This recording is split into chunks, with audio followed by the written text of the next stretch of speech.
telégrafo, que significa escritor a la distancia, fue acuñada por el inventor francés Claude Schwab.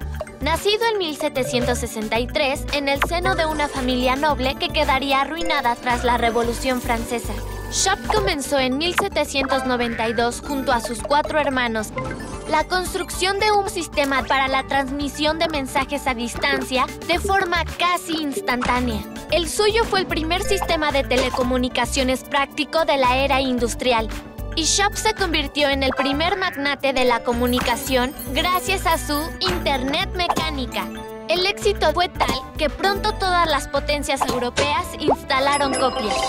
Samuel Morse fue un pintor americano nacido en 1791.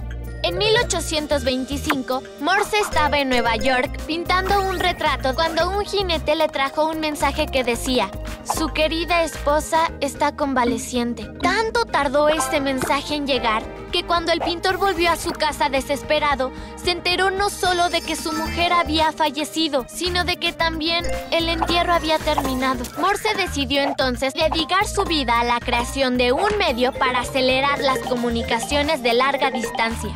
En 1838, gracias al apoyo de científicos, Samuel Morse puso en funcionamiento un telégrafo eléctrico que a lo largo de un único cable podía transmitir cualquier mensaje sin importar su complejidad. Su innovación se propagaría por todo el mundo, conectando entre sí en tiempo real las regiones más remotas del planeta. El código Morse se convertiría en una de las bases de la codificación digital. Los correos electrónicos y los mensajes de texto llevan implícita la tecnología creada por Samuel Morse y su equipo.